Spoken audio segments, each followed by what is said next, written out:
12 o'clock on your Thursday afternoon. Welcome in. It is the halftime show. Tyler Head along with you. Terry Ford will join me here in just a moment as we make our way through this now very wet Wednesday as Hurricane Helene is making her way through the Midlands here in South Carolina. I'm looking out at a Gervais Street that's essentially a river at this point in time. So if you're out there driving around, certainly be careful. I think the rain's supposed to be out of here right at about 24 hours from now. So the next day is going to be pretty brutal as far as the rain goes. So stay safe out there, and hopefully this does not hit the area too terribly hard, and we can enjoy a nice weekend ahead. I guess it's a good thing that this is the bye week, that you're not having to deal with this, in reference to the Ole Miss game again coming up next Saturday at 3:30, which should be fun. Should be a great atmosphere. Again, I know a lot of people out there probably disappointed it didn't end up being a night game because, of course, there's just an extra energy and extra feel when it comes to games under light at Williams-Brice Stadium. But I imagine with all the factors baked into this game, you could kick that game off at 8 a.m. and it's going to be a rowdy crowd. You obviously have the Juice Wells aspect of it, that people are very ready to rain booze down on him anytime he's anywhere near the field on Saturday for how things kind of went down here with his exit, and people obviously being rubbed the wrong way when it comes to that. But there's also the aspect of it of just the fact that you're welcoming in a top 10 team, a team with a very polarizing coach in Lane Kiffin that everybody either loves or hates. There's no neutral ground when it comes to Lane Kiffin. You're either a fan or you can't stand the guy. And that makes him very easy to be the boo or cheer depending on what side of the equation you're on. But it's a program that, kind of has a target on its back now to a degree. Now, they're not where Georgia and Alabama have been as of late, but they are looked at as one of the best teams in the SEC from a talent perspective, one that went out and had their best season in school history last year, and one that rolls into this season with a ton of momentum. They haven't been tested yet. They've played Furman. They played Georgia Southern. They played Wake Forest, which, that's Power 5, but, that's closer to Group of 5 than it is most Power 5s, it would seem like. So, you're one of their first true tests of the season. I know they play Kentucky this upcoming weekend. That game will be at home, and I would expect Ole Miss to win that one. But you get to be their first, in a way, big test of the year. And they're going to have to come on the road, something they haven't really done this year outside of that game against Wake Forest, and have to encounter a very raucous and rowdy atmosphere that hopefully can play into the hands of, South Carolina and help lead the Gamecocks to victory and in what would be one of the biggest wins, not just in the Beamer era, but really in school history, considering the fact where Ole Miss is ranked and what the aspirations for that team are, coming in and at this current point in the season. And look, there's plenty of things to break down that matchup as we get into next week, leading up to that game, which we will, certainly do. I can tell you right now, Gamecocks not going to be favored.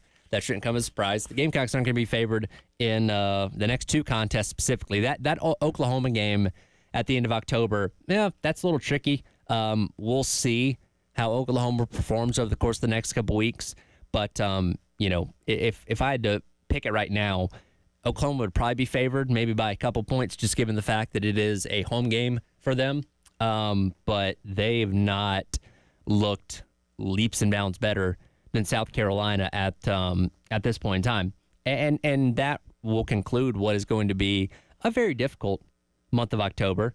But one you come into with more momentum than October's past in the Beamer era. We talk about coming away from Saturday with sitting at 3-1. That's the best start you've had since 2017.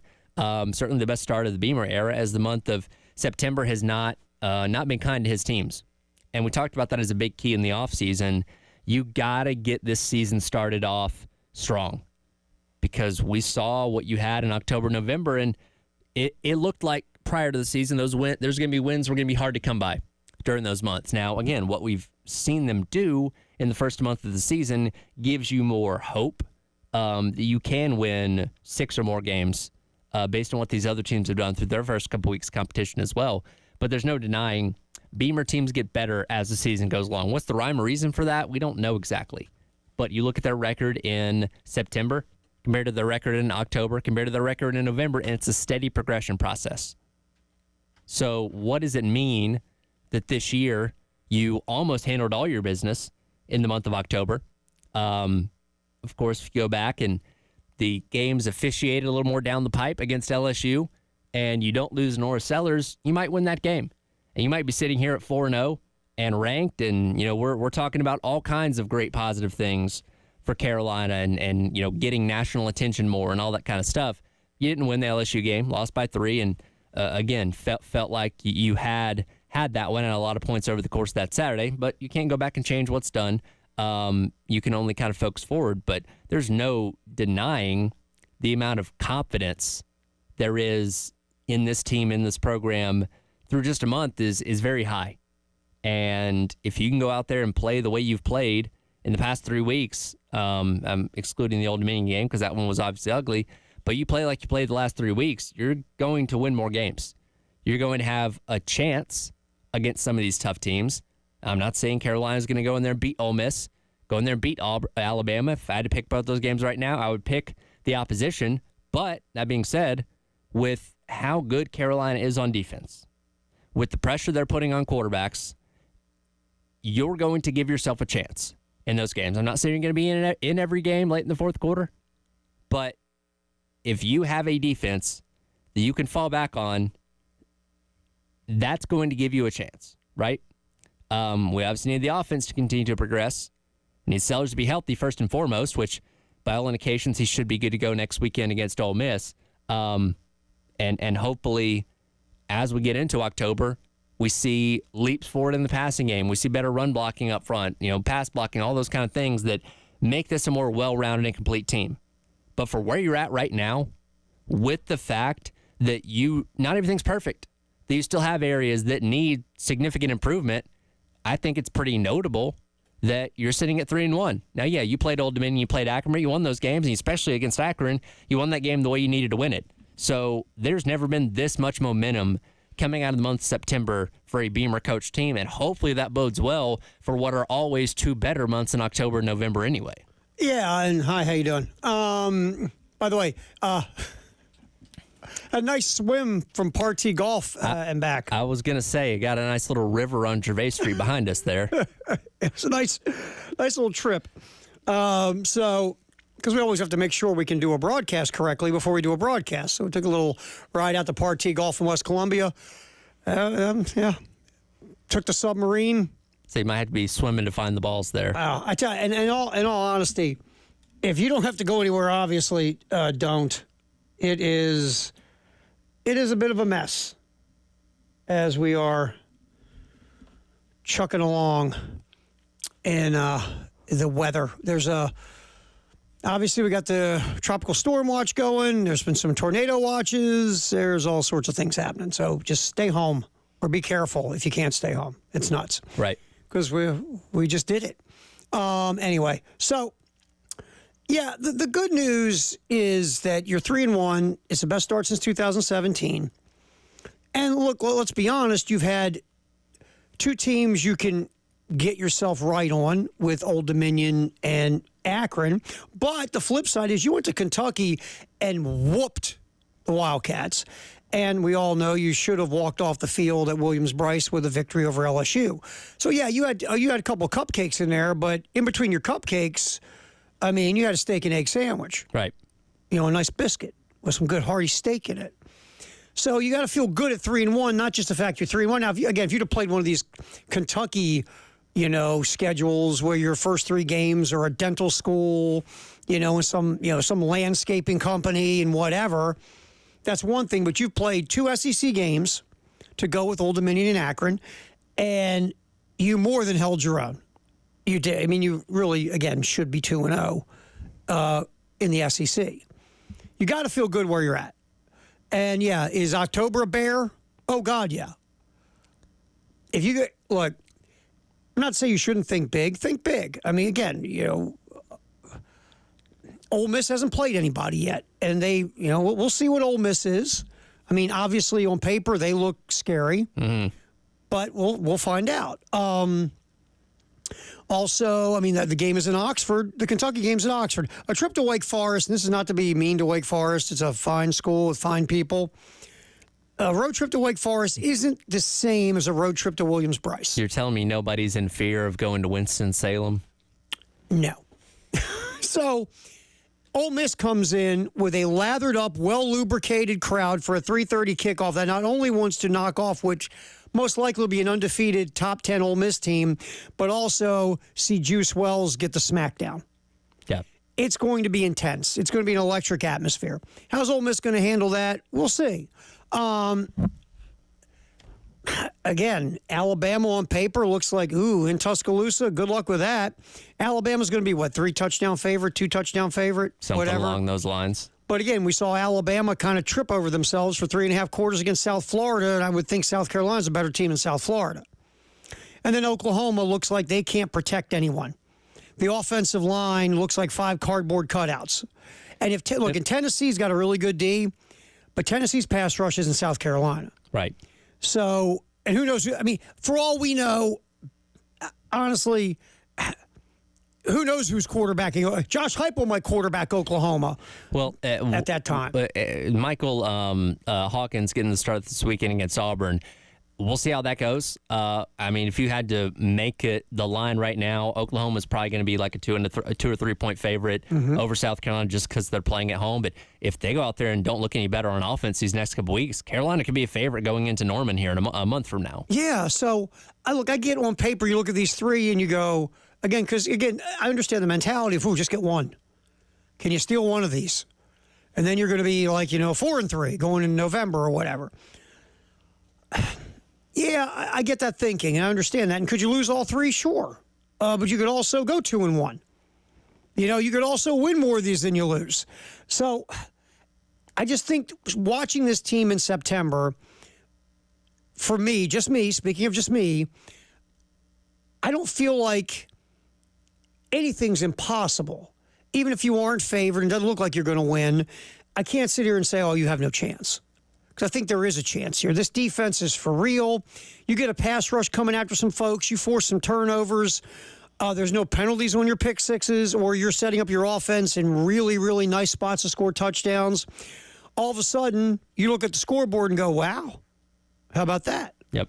So nothing is impossible after watching what went on in September. Does that make any sense? No, it totally does. And I feel like you're coming out of the month or first month of the season without feeling like your back's up against the wall. Because in years past, and usually you're playing Georgia, in those other 3 years, you feel like you're in a little bit of a hole coming out of the first month where you're saying, okay, which again, the bare minimum objective is to at least go to a bowl game. You're saying, oh man, well, this is going to be an uphill challenge to get to that win mark. Not saying that it's not going to be difficult to get 3 more wins this year, because it absolutely is, but you feel a little better about it sitting at 3-1 as opposed to if you were 2-2 or God forbid 1-3 coming out of the first month.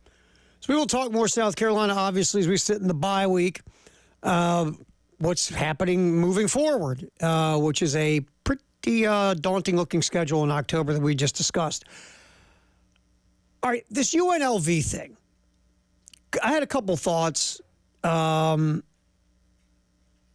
the last 24 hours-ish about this. One is, I said this yesterday, and I was just the old, low-level bad athlete in me who has played team sports. I couldn't leave my team, especially if they're 3-0 and we could do something special. I couldn't walk away from that, because that's just that. Again, that's an old school. Again, I obviously didn't play on a high level, and I obviously wasn't around NIL, but I just couldn't leave my team. And I just think that's an awful look, and it's just not cool. But I thought about this yesterday, Tyler. Okay, so if he doesn't leave his team, what does he do? What does he do? And I got something for Barry Odom I thought of here about 15 minutes ago I want to get into. Halftime show, Terry Ford, Tyler Head, rolling till 3 on the game.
Halftime show with Terry Ford and Tyler Head on the game as we cook this baby till 3, and then Jay and Elijah will take over with the postgame show. Speaking of weather permitting, we will be hanging out tomorrow noon to 6 at the Long Drive Championship, World Long Drive Championship at Partee Golf. I think the weather's supposed to clear out right about noon, so they might time this one just right. We might actually be out there. We'll see. Weather really not conducive to long driving today. It is not. I would not recommend doing that. I imagine quite an effect on how long you can drive it when it's wet. I would just guessing. And I'm not a golfer, but I'm just guessing. In a tropical storm, probably not going to have your best drive. Just saying. Yeah, look, most sports would struggle in this weather, let's be honest. Yeah, pretty much. Water polo, swimming, might be okay. Do you like watching rain football? To a point, yeah. Just until it gets to the point where it's ridiculous and no one can do anything. Sloppy and bad. It's a big mosh pit of like misery. Yeah. But just a game in the rain. I used to love to play in the rain. Oh, sure. And I mean, muddy. again, not a monsoon, but a nice little steady shower. Yeah. That was good. Torrential downpour is different ball game. Yeah, my kid played. They had a soccer game yesterday, and he played. It was like a steady, like light rain the whole time. And he was like, "Yeah, it was kind of cool. I was sweating. It was good." But yeah, monsoon not good. Nah. That's when it gets like, okay, this is ridiculous. All right, so yesterday, this UNLV stuff broke with Matthew Saluka leaving UNLV. And you probably know the story by now. Saluka's agent, Saluka's parents all said, or Saluka's father, said that Matthew Saluka was promised $100,000 by the UNLV offensive coordinator to come play at UNLV. Now, when Saluka, according to the story, went to Barry Odom, the head coach, about this, Barry Odom said, I didn't guarantee that to you, so that's not an offer. Once Saluka realized it wasn't happening, and the NIL said, well, we don't know anything about it, Saluka, who could not play in another game, that he would burn his final year of eligibility, said, you know what?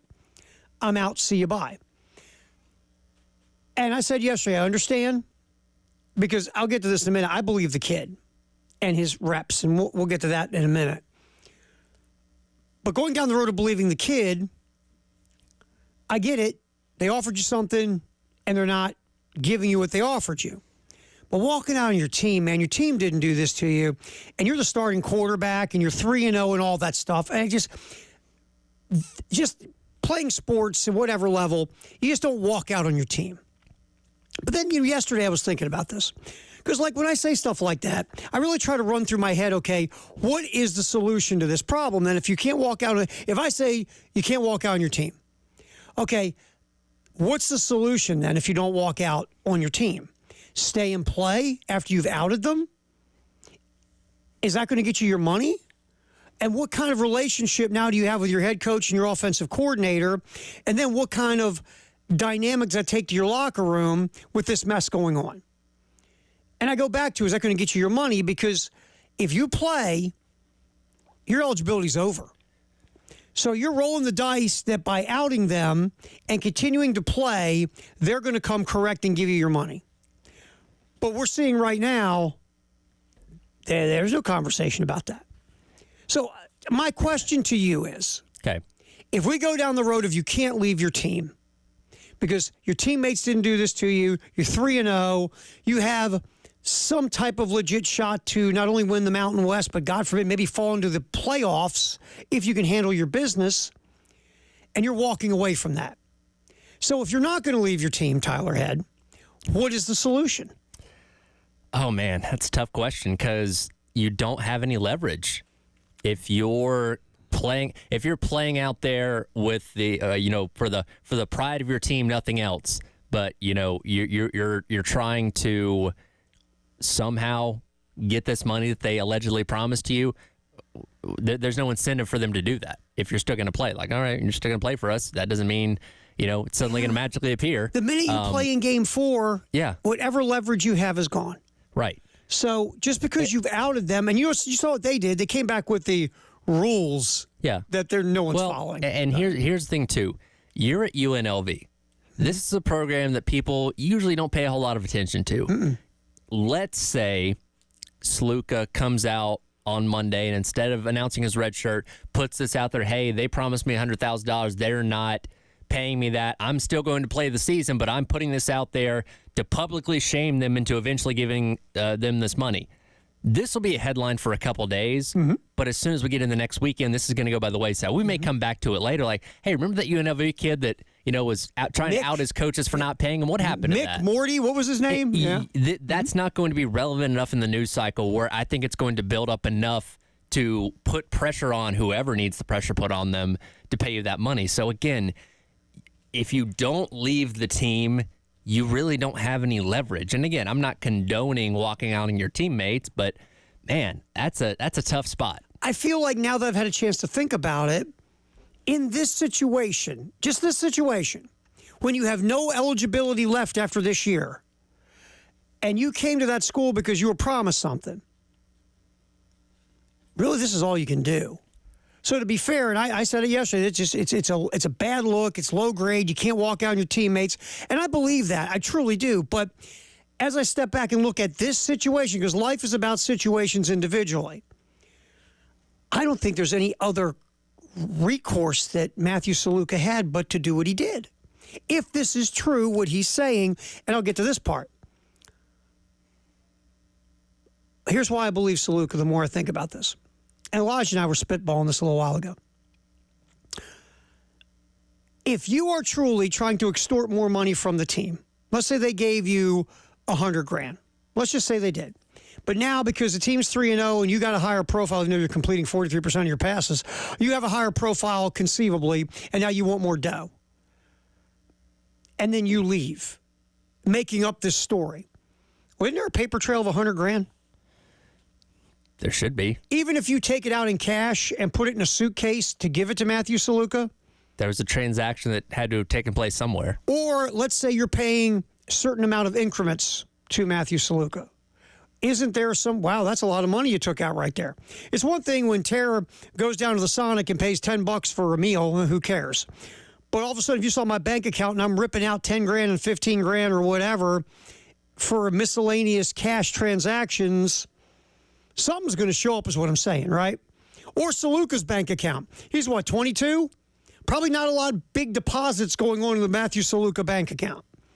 So if he's putting the money in, there will be a trail. There's got to be a trail in here somewhere if you would be getting paid now extorting money, correct?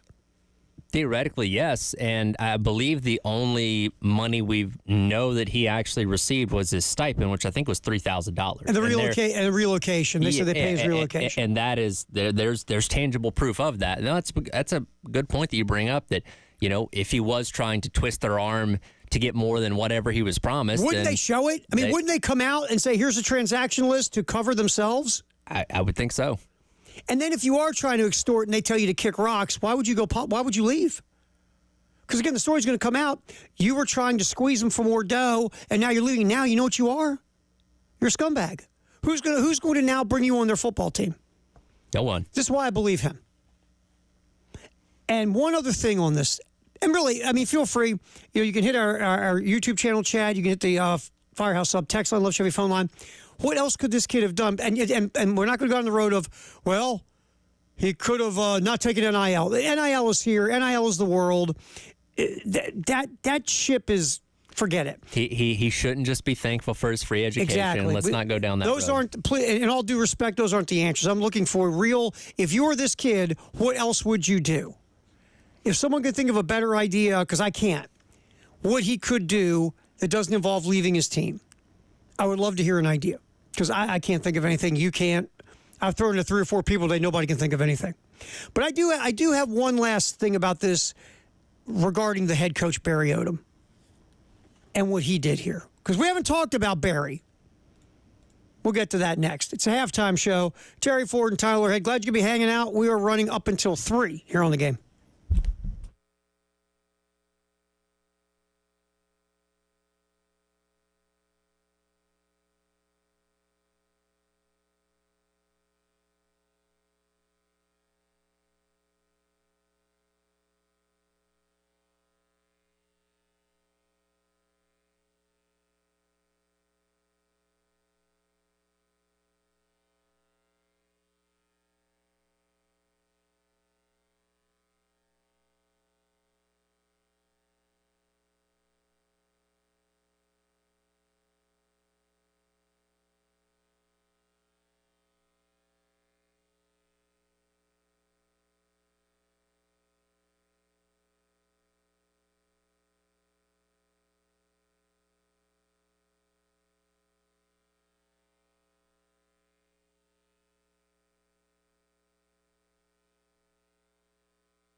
We've talked some Carolina football here in the opening riff of the show about looking at October and the fact that Shane's teams always get better as the season progresses. And the November's 7-4 in November, I believe is the record. That's correct. So we've talked about that. Also, just finishing up the remnants of this UNLV thing with Matthew Slura. Some things I thought of after we finished up yesterday. One is, okay, and I would say you just can't leave your team. It's not cool. But what other recourse did Matthew Slura have? I can't think of one now, to be fair. This might be the only thing you could do because you want to hold your eligibility for one more year. And if you would have played this Saturday, your eligibility is gone. So how he was stuck in a spot where this might have been the only thing he could do, to be fair to Matthew Slura. Two, I believe Slura's side, because, again, if Slura was trying to extort money, there would be some kind of money trail that UNLV would put out there to show that they had paid this kid. And now he's trying to squeeze them. My third thing on this, you're Barry Odom. This is something that just hit me earlier today. You're 3-0. Again, Slura is not the greatest thrower of the football. He's always averaging about 43% completion percentage, but this cat's running. I mean, he had 125 yards in one game, I think the Kansas game, if I'm not mistaken. Right. UNLV leads the Mountain West in rushing, or they're near the top in rushing in the conference. And again, you're 3-0 with this guy as your starting quarterback.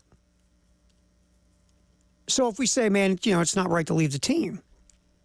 But if you're the head coach and the kid calls you and says, here's the deal, is your answer, nah, it's not a real offer because I didn't offer it to you? Is that the best you've got? Let me ask you this again, Tyler. Let's play that scenario. Matthew Slura, you tell me your story, right? I'll be Barry Odom. Okay. Is my answer to my starting quarterback who, he's had issues throwing it, but he's running the hell out of the football, and we are 3-0, is my answer, hey, bud, I didn't offer you that. You got no deal. Or is it this, ready? I'll tell you what, Matthew, let me look into this and see what's going on. Let's see what we can get you. Let me go see what I can do for you. Let me see what I can get you. Or if you don't want to be that out, just say this. Tell you what, Matthew, let me look into this. And then you can go down the dark channels and see if there's any money for Matthew Slura. Wouldn't you at least try to do something to keep him there as your starting quarterback if you're Barry Odom? You would think, but I think there's a deeper issue to this when it comes to Barry Odom, because if we're believing what Matthew Sluka's camp is telling us, why is your assistant coach going out there making these outlandish promises that he's, I guess, well aware are not going to be fulfilled to get somebody to come to your school? Because you're going to have to end up paying the piper at some point, right? This is all going to come to a head. If you say, hey, we got $100K for you to come play for us, at some point he's going to want you to pay up. Well, here's my other question to that part of it. Does Barry Odom not know his offensive coordinator's doing this? See, here's the thing, okay, right? So if you're a head coach and you're sending your OC out on the recruiting trail to go visit this kid that's played at Holy Cross, that's put up really good numbers, that you want to come to your school. At some point in that conversation between Barry Odom and his OC, is he saying do whatever you can to get him to come here?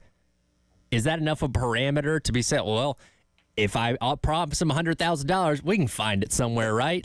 Do you have to, put limitations on that? All right, do everything, but remember, we can't pay past this amount if that's the route you're going to go down. My answer to that is I don't think your offensive coordinator is doing anything that you wouldn't sign off on as a head coach. That's just that's my thinking in this. Now, again, did Barry Odom leave it general enough for this guy to go freestyle offers? Maybe. I know this. Here's what the offensive coordinator is saying right now. I didn't do that. So, my thing, I guess, then the other part is there's two other factors, I guess. Does Barry Odom think, you know what? The other two guys can do what you're doing. See ya. I'm not that impressed with you, to be quite honest. I'm not giving you $100,000. I don't think you're worth it. Could that be the reason he gave that answer? Because let's put it this way. Let's say that Matthew Sluka is playing on the level of Cam Ward at Miami. is that a different conversation? If Matthew Sluka is completing 65% of his passes and running the way he is right now and looks like the Mountain West Player of the Year, is Barry Odom finding $100,000 for Matthew Sluka? There might be a little bit of a different path or a different tone in that conversation. So is this because you look at that performance so far and go, I'm not giving you $100,000 for that? Or is your program's MO to say whatever you got to say to get people on campus and then finding ways not to go through with your because you know what, if that's what you're doing, guess how long that's going to work for you? Not very long. And are you just thinking, well, this kid's not going to say anything because he can't leave? Is this almost the, well, what are you going to do about it? We're not giving you the money. What are you going to do about it? You're not going to leave. That's a bad look for you, son. You're leaving your team. Nobody's going to want you. I don't know, man. But the Barry Odom thing hit me is like, why wouldn't you want to try to keep your starting quarterback if you're 3-0 and you like how he's playing? Fair point. And ready, not to be mean, in this world we live in, I know it's a group of 5 school, but you can scare up $100,000. You would think. This isn't Rashada, okay? This isn't Jaden Rashada. This isn't our boy Nico at Tennessee. This isn't whatever Phil Knight threw in Dylan Gabriel's front yard. This is $100,000. If you really want this kid to be your starting quarterback, couldn't you figure that out? You would think. Look, I don't pretend to know all the ins and outs of NIL at the G5 level. If you really, really wanted it to happen, I'm sure there's a way you could make it happen. Again, like you said, how far would Barry Odom be willing to go on this? I don't know. Obviously, this kid wasn't worth it to him because the kid was worth it. I have a feeling. Barry Odom's making what, a couple million at UNLV? Sure. And he was a head coach at Missouri. He's been a defensive coordinator in Power 4. Maybe Barry even says, hey, honey, I'm going to go scare up $50,000 out of the bank account. I know it's not the most legal. I'm going to give it to the NIL, and the NIL is going to give it to the kid. And by the way, we got to give it to somebody, a neighbor, to give to the collective so we don't have our paper trail on it. If you really want this kid, you can find a way to get the money for this kid. That's the way I feel. And that hit me earlier. It's like, why didn't Barry Odom try harder? Just saying. A lot of eyes going to be on that game against Fresno State this weekend. Yes, it is. And, they go out there and steamroll those guys. It's like, how? They're still pretty good without Sluka. It almost feels like their idea is, he was okay, but he ain't $100,000 okay. Just saying. We'll see. All right. Lamont Paris was on Carolina Calls last night with Derek Scott. You heard it right here on the game in Columbia and also in Myrtle Beach. Here is Lamont Paris giving – we love injury updates. Here's Lamont Paris giving an injury update on his team as they moved out of workouts and moved into practices for the upcoming season.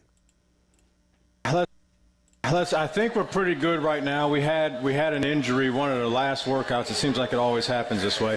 One of the last workouts of the summer, Arden Conyers, who was a redshirt freshman for us last year, a local Columbia product, had twisted his ankle, and so he was out for 4, 5, 6 weeks and has gotten back into it. So he's not 100% yet, but he's able to go live 5-on-5 stuff. So, but other than that, pretty injury-free, knock on wood. It's been a good summer and preseason for us that way, and so just looking to get things rolling. Everybody should be okay once you get closer to go time. But that's the way it always works, though, Tyler. It's like you just played like say 3 or 4 games of pickup, and you're getting ready to pack up your gear and leave, and someone says, hey, man, can you run one with us? We need one. Can you run just one more? Yeah, man, I'm done. I've run. No, can you just run one? We need one. Can you run one more? Can you run? Sure. And you go out there and you roll your ankle. Always happens that way. Happens like that. Or like anything. Hey, man, let's play one more set of tennis. You roll your ankle. Hey, man, one more baseball game. You get hit in the head with a line drive. It's whenever you're going to quit and someone talks you into one more game of anything, Something bad always happens. Seems that way. Always does. We'll get some more, another Lamont Paris cut on the other side. Lamont talking about replacing Talon Cooper and Michi Johnson. Also, our Firehouse sub text the hour, 803-404-6100. Halftime show, Terry Ford, Tyler Head, till 3 on the game.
Oh, we got some tickets to give away for Ole Miss in South Carolina a week from this Saturday. Give us a ring right now, 803-404-6100. We will go with caller number 6. Caller number 6, 803-404-6100. All right, Tyler, you got a Firehouse Sub text of the hour real quick we can kick in? Yeah, Dave here has an idea for the Sluka situation. He says the UNLV quarterback should come out tomorrow and say that he changed his mind and can't do this to his teammates, then get a stranger start a GoFundMe donation page that would get 3 times the money for being a loyal teammate. There's a guy. That I like. Dave. That's outside the box thinking. I like it. I like it a lot. Because that would work. I think. Are there enough people who are into, well, UNLV football isn't what you call some kind of, it's not like UNLV basketball was. I wonder if you can get enough people to throw at least $100,000 toward him through GoFundMe. You would think they would. Even people who are like supporting him across the country. Yeah, you had to be able to get at least $100,000. Probably more to your point. Dave, great text. That's a great way to go. I like that. So I think problem's been solved. I like it. I don't think it'll happen, but I like it. We always appreciate your Firehouse Sub text, the hour, 803-404-6100. Right now, Tyler's snagging our winner for the South Carolina Ole Miss tickets. Again, we're doing caller number 6, 803-404-6100. All right, so Lamont Paris on Carolina Calls last night with Derek Scott. You know, looking at the Gamecocks coming into this year in men's hoops, I like how South Carolina's gotten more athletic in the paint with Nick Pringle and Jordan Butler coming in through the transfer portal. I do. And losing Michi. I mean, Michi is a very streaky shooter.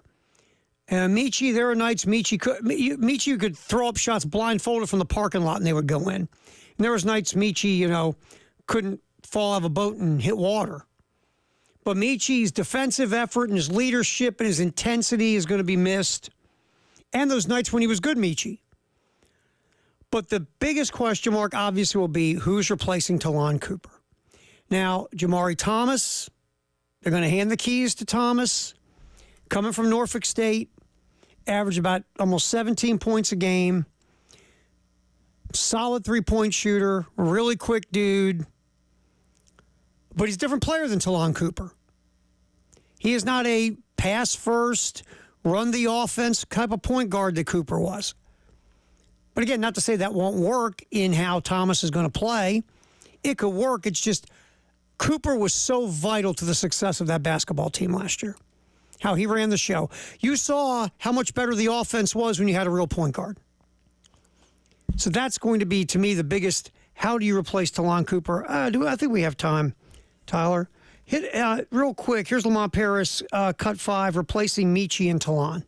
I think of all the things that those two guys did in the backcourt, probably lowest on the list in terms of importance is the 23 to 24 points a game, which sounds crazy. No one's going to, probably people don't think that, but it is. The leadership aspects, whether that's words in a huddle, whether that's recognition of something that happens on the court and relaying that to me. Certainly we had some other guys that were involved in doing that as well. Whether that was setting the tone defensively, typically those guys were bringing, one of those two was guarding the guy who's bringing the ball up to court. So that's the first defense that's played, and 4 other guys on your unit see how those guys are competing defensively, and it sets a tone for those guys. There are so many ways in which those guys helped us, including the 23, 24 points per game, but the points is down the list. But we got a lot of candidates that are going to have opportunity to step in and when their name is called and produce and fill some of those voids. But so far it's been really good. It's hard to say who's where. We've only had 2 real practices, but I think our group collectively has an incredible energy and a tremendous spirit. And I think that's part of what made last year's group special, was some of those intangibles, and some of those are beginning to show themselves with this group as well. Think about that for a minute. It's a very interesting point that Lamont brings up. When you're setting a tone defensively, if your guards are setting that tone. The minute the other team starts bringing the ball up with defensive intensity, that does set the tone for the back three or the back four. If your guard or guards is making it very difficult for the opposing point guard to even get the ball up the floor. So we'll get some more Lamont Paris sprinkled through the show. He was on again, Carolina Calls with Derek Scott last night. Football in the 1 o'clock hour, sponsored by Atlantic Windows and Doors. Who has the best pro football focus grades with the Gamecocks after 4 games? We'll get to that next.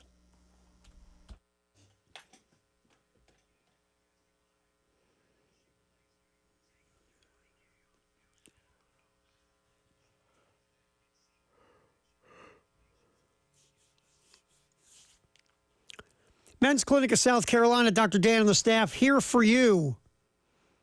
If you are just, you're a man and as you're getting older, it just, the things used to be easy aren't easy anymore. Whether it's remembering stuff, professional drive, sex drive, personal drive, life drive, you just don't have the same oof you used to have. Maybe in the gym, you're not as strong. You're getting weaker. Your rehab, from working out, or your bounce back just isn't the same, and you're dragging and you're sore. Maybe you just all around, it's just not happening. Just call 803-875-MENS. Set an appointment for the Men's Clinic of South Carolina. Maybe your issues is low testosterone. It's that easy. Go in, tell your story. If the folks think it is low T, they'll do lab work. If it comes back low testosterone, they'll put you on a program specifically designed for you to get you feeling like you again. 803-875-MENS. Men's Clinic of South Carolina. Make the call.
Oh, football in the 1 o'clock hour, sponsored by Atlantic Windows and Doors. Here on the game, Terry Ford, Tyler Head. So South Carolina on the bye week, 4 games in. We always give you these Pro Football Focus grades. Not to say they're the end-all, be-all, because they're not. There are times I'll see a Pro Football Focus grade, and I'm like, that guy sober? When it graded that player? So, again, no one says this is religion, but it's nice to look at what Pro Football Focus, what their folks see when grading a game. It's just a nice little, again, we try to give you as much information as humanly possible to form an opinion on, and this is one of our, one of the instruments we use.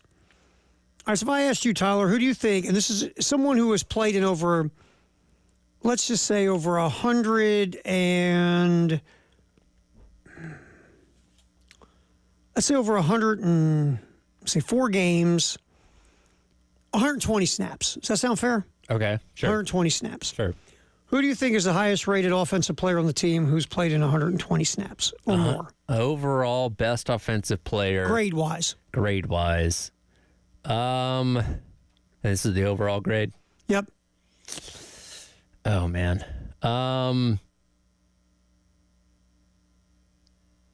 Torricelli Simpkins. Close. He's number 2. Okay. Torricelli Simpkins is number 2 at 69.5. Okay. Number 1, over 120 snaps, Rocket Sanders at 69.9. Okay. Robbie Ashford has played in 102 snaps, and his grade is 85.6, but I wanted to go averaging 30 snaps a game because I wanted to be fair. All right, so number 1 would be Sanders, number 2 would be Simpkins, and number 3 on the list, Josh Simon at 66.2. So that's the top 3 offensive players who have played at least 120 snaps in 4 games. Josh Simon, 3. Number 2, Torricelli Simpkins. Number 1, Rocket Sanders. Now we'll go to the bottom of the list. You ready? Sure. They play at least 120 snaps. You want to give it a shot? The bottom of the list? As far as, okay. One of the tackles. Yes. Matter of fact, the 3 lowest grades for players over 120 snaps all are offensive linemen. It's not surprising. I'm going to go both tackles, and then even Rashawn Lee's looked a little shaky this year. Is he Nope. at the bottom? Is it Kamar Bell? Josiah Thompson is the lowest Okay. at 52.5. Kason Henry is second lowest, 53.6. Kamar Bell is third lowest at 60.3. Sounds about right. Yeah. And look, we knew Josiah Thompson was going to have his good and bad moments. Kason Henry, he hasn't played a lot, but he's been around for a long time. So you thought he would be a bit better than he's been. And Kamar Bell he's had swings of playing pretty well and playing not pretty well. So those are your 3. But yes, your offensive linemen, 3 of the lowest grades. And if Rashawn Lee, because Torricelli Simpkins is number 2, Rashawn Lee is sitting, where's he at here?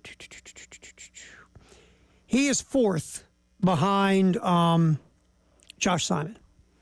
Rashawn Lee is at 65.1. So 2 offensive linemen are in the top 5, 3 offensive linemen are in the bottom 5 when it comes to the Pro Football Focus grade.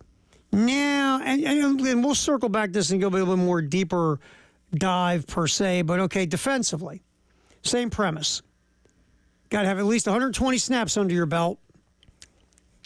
Who are the top 3? You know what? I'm going to change this because there's been so much rotating on the defense. Let's do 100 snaps. Okay, that's fine. I think it's pretty easy that it's either going to be Stewart or Kennard towards the top. Number 1 with 120 snaps? 126? That's got to be more than that. 222 total. Nick Immanwori. His overall grade is 83.6 this year. Number 2, TJ Sanders, 110 total snaps, 79.1. Number 3, O'Donnell Fortune at 77.1. Fortune's almost played 250 snaps. Number 4 is Alex Huntley at 76.6. Number 5 is Dylan Stewart at 76.5. Kyle Kennard is 6th at 74.0. That's crazy. I'm trying to, let's see. See, again, this is my thing. Look, no offense to Pro Football Focus, because you're doing the total effect of the game defensively. What knocks down Kyle Kennard is his 60 grading coverage. Okay. And what drops Dylan Stewart is his 49.6 grading coverage. Didn't we talk about this yesterday? How much we care about Kyle Kennard and Dylan Stewart in coverage? Well, look at their snap counts in coverage. They have a total of 4 together. Exactly. But that's hurt them. That's hurt them. Because those grades bring down everything. Because if you go across the board, ready? Now, Dylan Stewart, here's the other thing, too. Dylan Stewart's total grade is 76.5. 71, almost 72 tackle grade, which is really good. A 90 pass rush grade, which is off the charts phenomenal. Run grade, though, is 49.4. Here's where you go, yeah, son, you do have to eventually pay attention to the running backs, but he's a freshman. And really, would you trade the 90 pass rush grade for the 49 run grade? No. You want to be a little better in the run. A little bit better, but I'm not willing to sacrifice what he's doing in the pass rush. Exactly. I want him at a 90 grade in the pass rush. And if I got to sacrifice a freshman who is not really paying attention to the running backs because he's so busy wanting to see if he can sever a quarterback in half, I'm okay with that. Even though, yeah, you don't want him hurting you in the run game where teams are just running at him and he's not even giving you any effort, right? Right. Kyle Kennard, you go across the board. Kennard's run grade is 65.3. Tackle grade is at 82.5, and his pass rush is 86.3. So, again, the only thing, his run defense is, that's good. 65 is good. It's not like elite, but it's solid. He's solid against the run. But he's sitting at number 8 and Dylan Stewart number 7. Alex Huntley, you wouldn't think of Alex Huntley ahead of those guys. But he's grading out really well as Alex Huntley, especially in the run game and in the tackling guys game. He's been good, Alex Huntley. O'Donnell Fortune, in coverage, O'Donnell Fortune has an 85 grading coverage so far this year. Second best on the team behind Emmett Warry's 89.3. It's just O'Donnell's not really interested in the run game, but again, if your corner's coverage grade's 85... That's fine with me. Yeah. I don't need him to be a savant in run defense. Right. I can't go, wow, my corner's really good in run support. Yeah, but he's getting killed in pass coverage. Make him a linebacker. So that's the defensive grades. The bottom 3. One will not be a surprise. Really, 2 of them, not a surprise. DQ Smith has the worst grade on the defense at 60. Judge Collier, who's had some inconsistencies, is the second worst at 61. Third worst will surprise you. Demetrius Knight at 63.1. And that's in large part due to his run defense. His run defense is at 46.6. His coverage, he's the best linebacker in coverage on the team. His pass coverage grade's at 76.5. His tackling solid at 68. Pass rush is fine at 65, but his run defense. Now, that is a position on the field where you do need to be better when it comes to stuffing the run. Yes. So maybe that's why we've seen more Bengali Kamara, who, by the way, is phenomenal in run defense. Bengali Kamara's run defense grade, I believe, is the best on the team. 87.5. Yes, by a wide margin. And his tackle grade is also, I think, second or third on the team at 81.5. So maybe that's why you're seeing a little bit more Bengali Kamara on rundowns. Because Demetrius Knight, he's flying all over the place. He's really good in coverage. He's solid in pass rush. He's solid in tackling. Run defense is a thing. It's a thing. And South Carolina, the dents in the armor of this defense at times has been teams running the football. So Knight is the third lowest. Bam Martin Scott is fourth. His pass rush grade's really good, 78. His tackling grade is a problem. Now, that's a thing. When you're tackling at a grade of 41.5. As a linebacker? As a linebacker. It's It's kind of what you guys are supposed to Kind do. of important to be able to make sure you're wrapping folks up. But Bam Martin Scott also is doing a lot of things well. It's just, again, like Demetrius Knight, there's one thing that's a thing. But it is kind of an important thing. Tackling people, still tackle football? As far as I know. Linebacker? Till they start wrapping them in bubble wrap and making them wear pillows. So that's the bottom. That's the bottom of it. Look, DQ Smith has just had a struggle. Has had a struggle all year, starting in the first game with the blown coverage and the big touchdown against Old Dominion down the field in the passing game. DQ Smith has had some struggles this year. He really has, and it's really across the board. Coverage grade is under 60. Run defense is right a little bit above 60 at 61. His tackle grade, Tyler, is at 27. Is at 21. Now remember, DQ Smith is not great in coverage, but we saw him be much better, supporting the run. But he's really struggling in tackling at 21 and a half. Just having a tough go this year as DQ. But can he rebound, get better? Absolutely. But right now, that's a struggle. He's had issues across the board. For sure. This year. And Judge Collier is just, look, it's his first year as a starter. So he's inexperienced. So he's been inconsistent. Like he mistimed his jump and really mistimed everything on the touchdown against Akron. He's had some good moments, but he's had some moments where you see he's learning. Vakari Swain's been getting some snaps as well. And he's developing. His athletic ability is ridiculous. If his technical skill at corner and his ability to play corner start to match his athletic ability, you got a hell of a player. So, but that's some of the grades overall, offense and defense for South Carolina.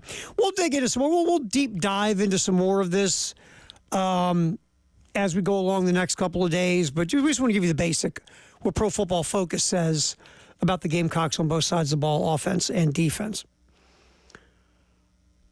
If the weather holds up tomorrow, Tyler, we will be out at Partee Golf in West Columbia.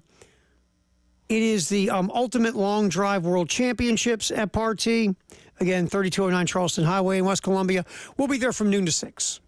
Now, our staff meteorologist, Tyler Head, tells me everything's going to be clearing up by around noon, hopefully, tomorrow. As far as I know. So we shall see. But, hey, weather permitting, it should be fun, should be a good time. We'll be out there with the halftime show and the postgame show, broadcasting live from Partee Golf in West Columbia. And weather permitting, Sips and Sounds. Our sister station, B106, is the lead on this, Sips and Sounds.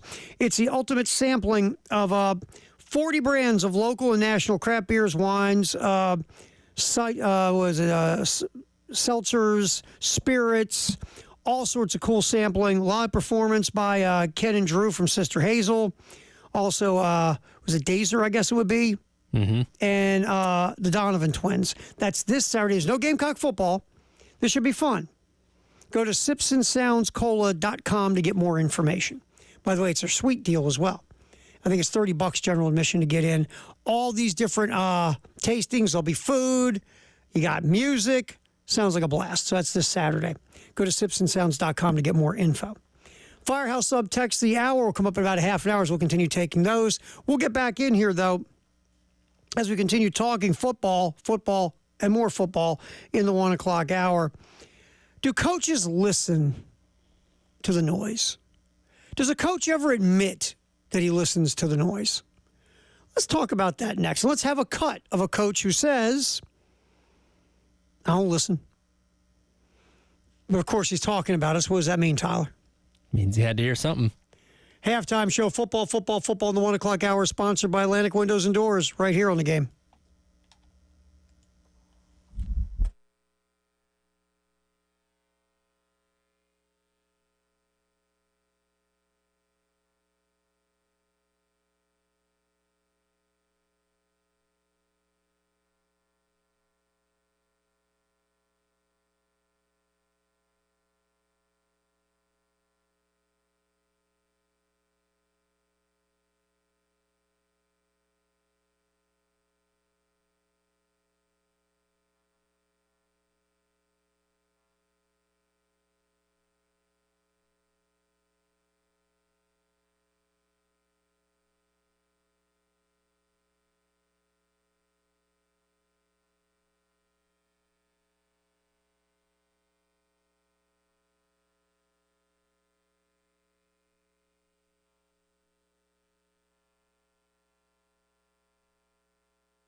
Halftime show. Terry Ford, Tyler Head here on the game.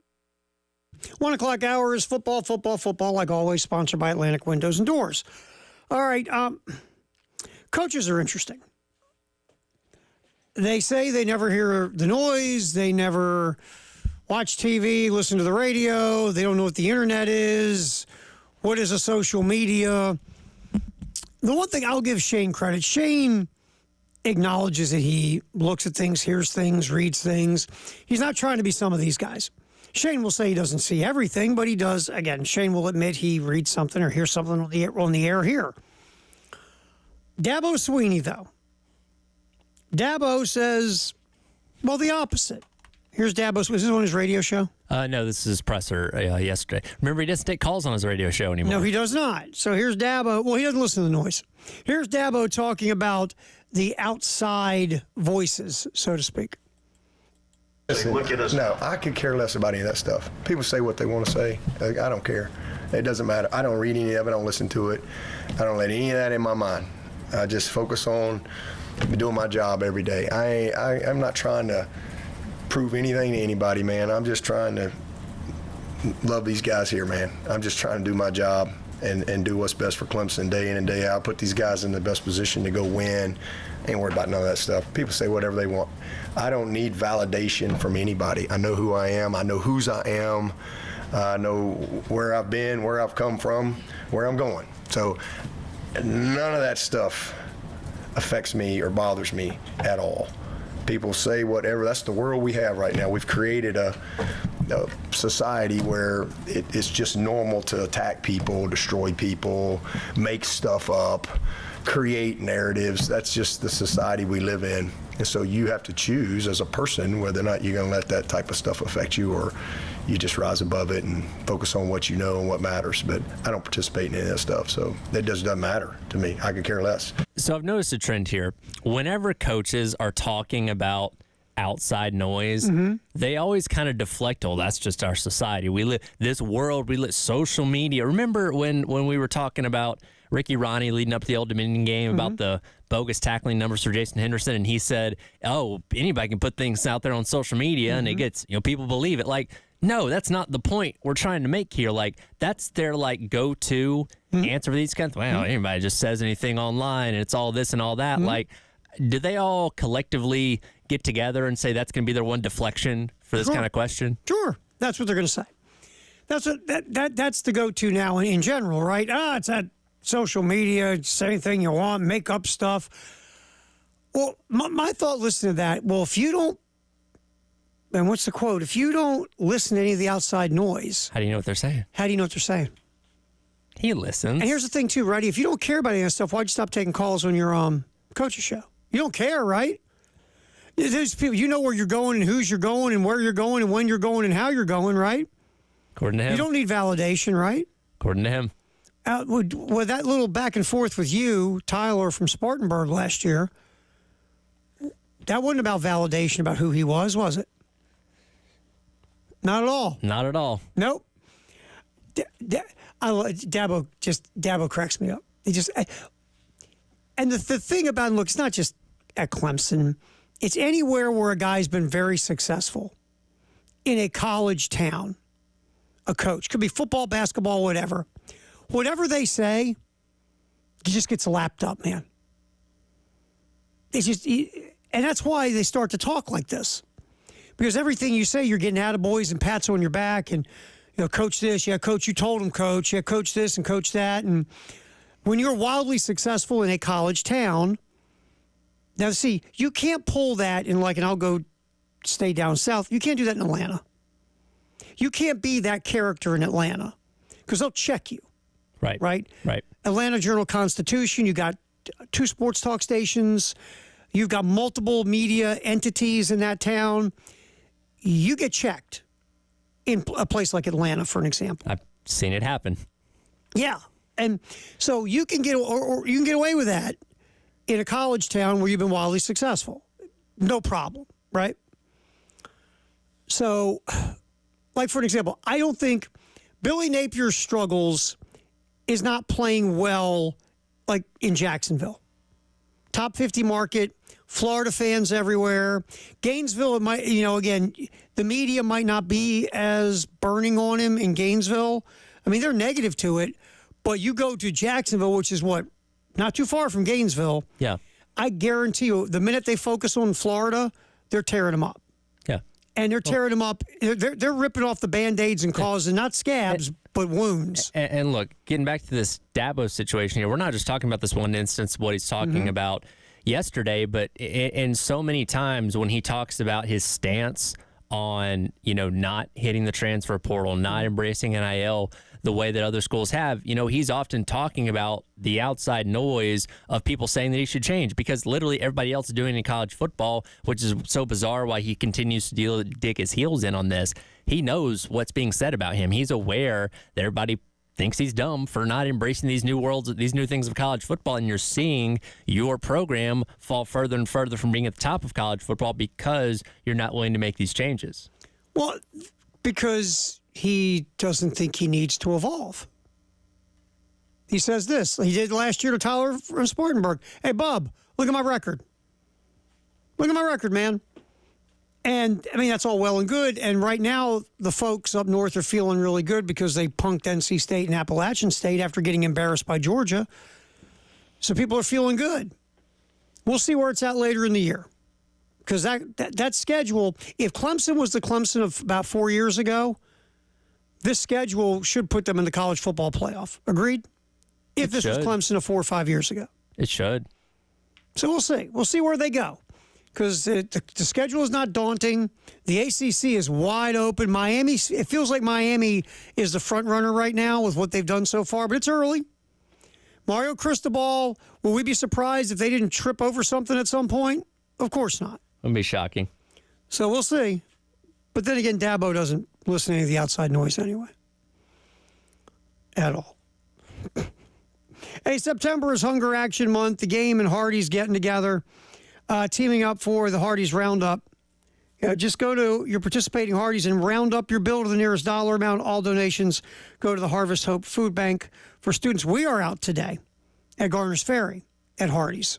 Hanging out, just going to hang out 3 to 6. Remind you to round up if you would like to. That would be great. Again, it goes for a wonderful cause, feeding kids good, healthy, nutritious lunches in the Midlands. So we'll be out today at Garner's Ferry from 3 to 6 at the Hardee's. Are you a booer? Not really. And again, I've always said if you pay money to go to a game, you want to boo, boo. That's fine. As long as you're not saying nasty, vile things that cross the line of what you should say. If you want to sit there, boo, that's fine. It's up to you. I'm not a booer in general, but I've never booed college players because, again, they're college players. But in our world now of NIL and players getting paid, she would be okay with 19-year-olds getting booed if they stink because, yay, you're contributing money to their bank account every month through your NIL collective membership. We'll get to that next. Is it okay to boo college players now because they get paid? 803-404-6100 Firehouse Sub text line or Firehouse Sub text the hour coming up in about 20 minutes. Also, that's the Love Chevy phone line number as well. It's a halftime show. Terry Ford, Tyler Head, here on the game.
What we're talking about, like we always do in the 1 o'clock hours, football.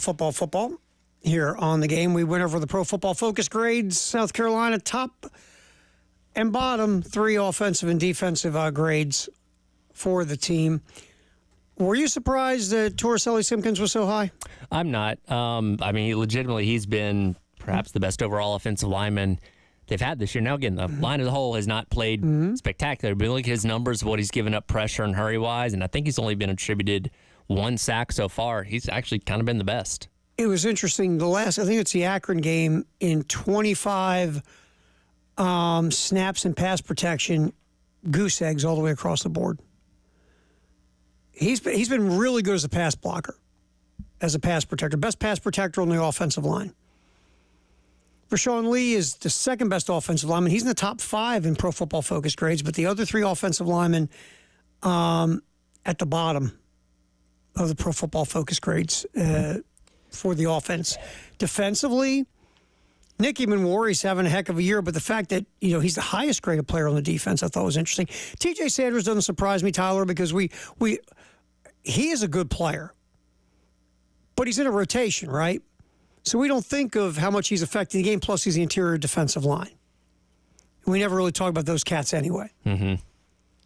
So I thought that was interesting, where Sanders was sitting at number 2, and then O'Donnell Fortune at 3, because his coverage grades are off the charts.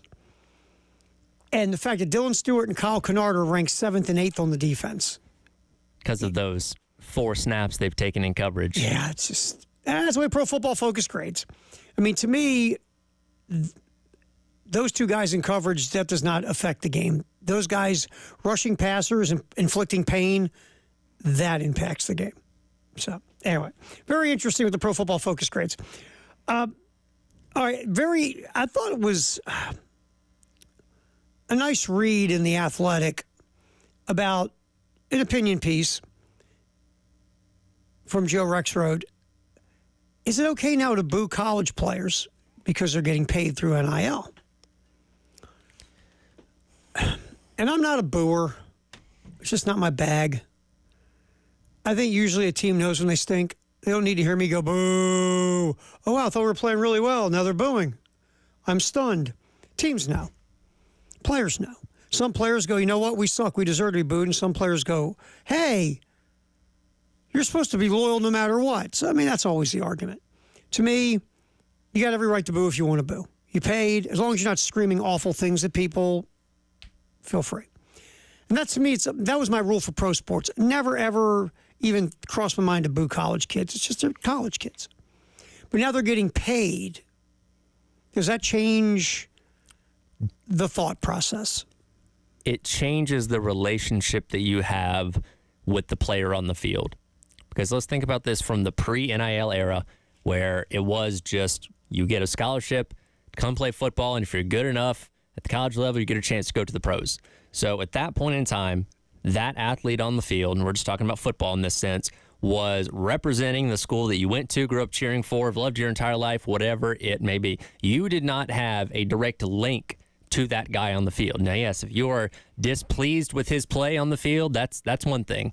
But you did not have any sway over that or any kind. You did not have a stake in the game necessarily. You weren't paying for a scholarship. Exactly. And now that we're in the NIL era, which again, whether you agree with the system or not, right now the way that it operates is they have to go out there and they have to get money from the community, from the fan base itself to fund these guys being on the field, or at least the high-level guys. So if you're somebody that pays your $20 a month or $100 a month to whatever collective it is, and you know that quarterback is getting money from that, and he goes out there and throws 4 interceptions, well, guess what? You're not paying for him to throw 4 interceptions. So you're going to be displeased that your money is not resulting in better results on the field. And yeah, if you want to voice your displeasure with that, and again, don't go throw stuff at the guy or, go deface his house with graffiti. But if you want to boo, I think that's fair.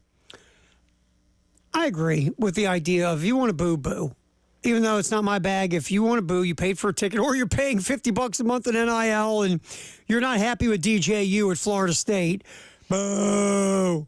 That's fine. Me, I'm just not. I'm not a booer in general, and I never thought about booing a college player, but Especially, again, I always circle back to this. If you're playing for a university in a town where the university is the big thing in sports, that's a different mindset as well. If, you're in a bigger city where there's more sports teams or there's professional teams, you're probably going to get a little bit more of a pass, right? But if you're in a town like I'm here in Columbia, Baton Rouge, Tuscaloosa, places where there isn't a pro sports team and you really are the show, that's where you might get the more passionate fan who's paying the NIL going, boo, you suck, I'm paying $100. Or Tallahassee. So I think also it just changes depending on that kind of, that situation also is something. But yeah, I mean, I understand it. And I'm paying, I'm dropping money every month as NIL to pay this guy, and this guy stinks. Boo. Not happy. It's part of, look, as a collegiate player, I shouldn't say this, all athletes, not all. There's a decent amount of athletes who, when it comes to getting paid, they want love and adulation and loyalty, and you always, you're all about how, you're never negative toward us, the athlete. Sure. Some athletes understand, though, with that money comes the scrutiny of a fan base. And with that scrutiny, when it's going well, everybody loves you. You're not paying for a meal. You're not paying for, if you're a pro, a drink. All of a sudden, you're a lot better looking. You're a lot funnier. Everybody wants to be around you. You get a table. But when it's not going well, boo. You suck. You suck. Boo. It's a different world. But that's what comes with the income. Yeah. That's what comes with the whole thing. And once you start getting paid, there's another level of expectation that comes on you because now you're paid to perform. It's not just you got a scholarship and you're playing for Old State U. And that's true in any kind of professional environment. If you're in a Fortune 500 company, there's a lot less pressure being the janitor that's sweeping up, and those people do plenty of hard work, but there's a different expectation of the janitor than the CEO. And if the janitor, fails to clean up the puke in the bathroom, yeah, you'll complain about it, but you're not going to make too big of a fuss. But if the CEO is not doing his job and the company is failing because of it, well, guess what? There's going to be a lot more scrutiny on that person. Oh, sure. Because the more you get paid, the more you get the bullseye. Exactly. So if you're $5 million quarterback at insert university here and you're not playing very well guess what? People are going to be saying you need to be benched. You don't need to be making the money that you're making because you're not worth the value of what you're bringing to the team. That's where this thing kicks up a notch. Right there. You're getting paid not to suck. And when you're getting paid and you suck, because they'd say this, if I was at my job and sucked like you, I wouldn't have a job. And that is another thing when it comes to the parameters of NIL. There is no performance-based metric of this, where it's like, all right, my NIL deal is worth $2 million, and I can go out there and throw 30 interceptions, 30 touchdowns. Doesn't matter. I'm still going to make my money. Where I'm not saying this is going to come, but maybe there's a structure down the line. It's like, okay, well, this quarterback is on this deal where based on his performance, touchdowns, wins, turnover percentage, whatever, he's making this much money at certain points of the year. Again, I don't know if we're ever going to get to that, but that's something that does not exist in this form. You're just getting flat money straight up, whether you are good or not. Mm-hmm. And that bothers people because a lot of people in life are paid for their performance, or if they don't perform to the level they need to, they don't get paid anymore. Because you know what happens to them? They get fired. They become unemployed. So that goes into this as well. So wait a minute, dude, you stink at your job. If I stunk on my job like you stunk on your job, I wouldn't have a job. Can we fire you? That's not the way this works. So yeah, all that comes into play on this, where now you're going to get more boos at college games. I think you already see more of the conversations we do here, or on social media, or in message boards, or on talk shows, or whatever, of people going, wait a minute, now these guys are getting paid. I don't have as much patience anymore. Especially in towns where the college football team is the big show. So, I mean, again, I'm not a guy that boos, but I understand it. And when you start throwing money into the equation, things always change, and not for the better. Hey, is it good to get paid? Sure, but you know what comes with that? Some negatives. Expectations. Yep. All right, Firehouse Sub Text the Hour coming up 803-404-6100. Lawyer Lisa Special Teams Contest up to $500. South Carolina, if they score a special teams touchdown against Ole Miss a week from Saturday, we will do a drawing on the early game at 7:30 on Monday morning, and it could be you. It could be your name, but you got to register. Very simple. Go to 1075thegame.com. The little flippy thingy will have a Lawyer Lisa Special Teams Contest image come up. You click it, you fill out the form, hit submit, boom, you're in. Your chance to win $500. It's that simple, that easy. The Lawyer Lisa Special Teams Contest. Firehouse Sub Text the Hour come up next, 803-404-6100. Also, we'll look at our Twitter X poll of the day. It's kind of interesting. It's about the UNLV situation. We'll get to that next. Halftime show, Terry Ford, Tyler Head, hang until 3 on the game.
Our Firehouse sub text of the hour at 803-404-6100. Then we'll get to our little Twitter X poll. But go ahead. What we got?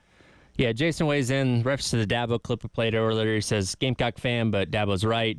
Appreciate appreciate what Dabo said. In fact, more often than not, those criticize the ones achieve less than the targets. Frustrating to see the negativity overshadow the positive aspects of fan bases instead of focusing on the drama. Maybe take a more constructive approach. I want people to kind of understand where we were going with that. We were not criticizing specifically the message Dabo was trying to portray in that 1-minute clip that we played. Like, all that stuff's fine and good. We're being critical of the fact that he's saying he doesn't pay attention to the outside noise when we have multiple examples over the time that clearly shows he's paying attention to what people are saying. Like, the message is fine. I get what he's saying, and if you want to use that as a positive, morale booster or whatever, that's fine. But, like, he very clearly knows what people are saying. So to outright say, well, I don't pay attention to that stuff, like that, no, that's not true. You do that, Dabo. Yeah, and I mean, what he said is right. And we said that, but the point is, you do pay attention. And I guess the bigger point is most coaches do pay attention. And the other part is, even if they try not to, it's very difficult when everybody's telling them what's out there. Hey, man, did you see that thing today? Hey, did you hear that thing? I think Shane said it. It's impossible. It's bleeping possible not to see noise. It's everywhere. It's just how you let it affect you. And I say this all the time. This we see today, you think it just came up because of social media? I was in radio. Let me tell you about the old days of radio, Tyler Head. These people used to write letters to the radio station. Mm-hmm. Then, you know what they did after that? They sent faxes to the radio station. Then, you know what they did after that? They emailed the radio station. Everything just advances with technology. I'm sure early radio, they probably had notes on horseback dropped off at radio stations. The people that scream and yell today on social media have been screaming and yelling on their porches to their neighbors forever. Now they get to scream and yell to everyone. That's all. Whether it's Twitter, whether it's Facebook, Instagram, YouTube feed, text line, phone, whatever. Now they have more avenues to complain or be negative. It's always been there. I've been in this business my whole life. These people have always been there. They just now have a very easy door to open to let you know what they think. Right. That's all. So no one's saying that Dabo's wrong. He's not wrong. But it's how you react to all these people. And now you get them a lot more than you used to. Because, again, they got, 10 different ways, Tyler, they can tell you in an instant how they feel about anything. Yeah. And the days of you don't like it, don't watch it. You don't like it, don't listen to it. You don't like it, don't read it. No, that's gone, man. Now you have to make a comment on it as well.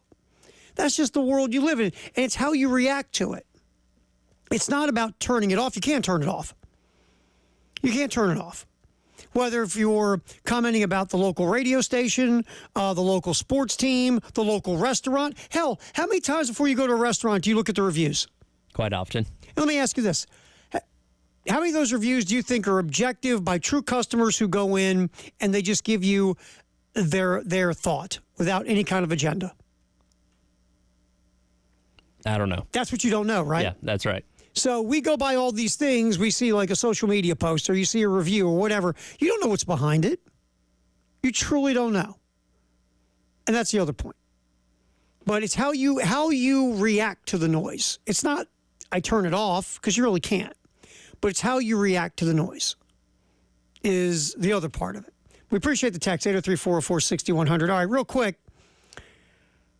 Our Twitter X poll question of the day. In the wake of the UNLV quarterback situation, do you support a player leaving after 3 games to preserve a red shirt if the school doesn't fulfill financial obligations? The answers are no, don't bail on your team. Yes, a deal is a deal, or it's complicated. So far, over 1,000 views, 128 votes. The leader, you want to take a shot at who you think the leader is? No, go for it. 45% say, yes, I do support the player. A deal is a deal. I'm surprised by this poll. 45% support the player. Yes, a deal is a deal. 28% say no, don't bail on them. And 27% say it's complicated. A couple of responses. I support the kid in making a financial decision based on contracts not being fulfilled. That being said, I also don't think any other college team should pick him up. Guy doesn't care about his teammates. Why would you want that guy in your locker room? Interesting response. Second one, how many of you would show up for work if you weren't getting paid? They drew a line in the sand when NIL was adopted. College football is no longer what it was. I think we brought that up yesterday. Would you be all right if a handshake agreement was made and you went to work and then a month into the job, you weren't getting what the handshake agreement entailed? Would you stay? Most people probably wouldn't. It's an interesting thought. And obviously, we'll talk more about this moving forward and what's trending at 2, sponsored by Traditions Fine Jewelry and Gamecock Traditions. Also, some Laurent Paris, men's basketball coach, talking yesterday on Carolina Calls. We'll fire some of that up for you as well here on the Halftime Show.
Halftime show, Terry Ford, Tyler Head. 2 o'clock hour here on The Game. It's always What's Trending at 2, sponsored by Traditions Fine Jewelry and Gamecock Traditions. Let's spin it over basketball. Lamont Paris, men's head basketball coach, hanging out with Derek Scott on Carolina Calls last night at 6 p.m. here on The Game in Columbia and our sister station in Myrtle Beach. It's going to be a very interesting team, Tyler. We talked about the point guard position, replacing Talon Cooper. Also, you're replacing Michi Johnson, your 2 guard. Now, you have some pieces here with Jacoby Wright and Zach Davis and guys of that ilk who will have to step up. Let's get the cut about Zach Davis in here, Tyler, cut 7. Zach Davis last year got a lot of playing time. But went into the starting lineup as the season went along with the injuries to Miles Studi, who is also back. Davis defensively made a real difference. Well, he was the point of that 1-3-1. Yep. And that when you decide to stick that 1-3-1 on opposing teams, that thing worked a ton. And you're right, he was a long arm point man on the 1-3-1. His size is exactly what you need in that. Yep, and his athleticism. He's a very athletic guy. Now, offense is a work in progress, and you're hoping this year that Zach Davis can take a step forward on the offensive end of the court to go along with how well he plays D. Here's Lamont Paris talking about Zach Davis last night on Carolina Calls. Zach is the epitome of growth. If you look it up in the dictionary, it's probably got a picture of him there. And in every way, physically, from a maturity standpoint, and as a basketball player, he's just continued to grow. I'd say the biggest growth he had this summer was he learned what work really looked like on his own time. You know, we work hard at practice. They have a limitation on how many hours. That's just the starting point is what you're doing at practice. He's really taken it upon himself to get in the gym and become. We talk about being maniacal in terms of your work. And he's really embraced that. He's in the gym a lot. He's really worked on his shot. He's got a great personality and sense of humor. Tremendous sense of humor. I love the kid. I love them all, but he's a great kid, and it's fun to watch him grow. It's probably the most fun part of my job is to see where guys are and then where they grow to. And it's a shame that there's less of that just in this day and age with people moving all over the place. But he's been here. He's a native South Carolinian. He's proud to represent the Garnet and Black, and you can see that, I think, every time he steps on the court. Yeah, I think it's very interesting that Lamont brought up, you know, in this day and age, seeing a guy stay and develop for 3, 4, 5 years, whatever, you know, either, especially basketball, you know, you have your one and done crowd. You have dudes who, again, they show up with the idea, I want to be here as the least amount of time as possible because I got to get to the NBA so I can get paid. Or the transfer portal. You're Zach Davis, you know, a lot of guys whose career arc is like Zach Davis are like, okay, year 3, I want to go somewhere else and get more minutes or get more shots or showcase my game in a different way, whatever it is. But Zach Davis going into year 3 now at South Carolina, playing about 23 minutes a game. Yes, his offense is a work in progress. It's getting better. But he still has to take it up a notch. You know, Lamont talking about how much work that Zach Davis has put in away from the team to help his offensive game. And we'll see. I mean, we don't know. We know that Zach Davis is athletic and dude can play D. That we know. Now, can he add a more consistent, you know, offensive skill set? We'll find out.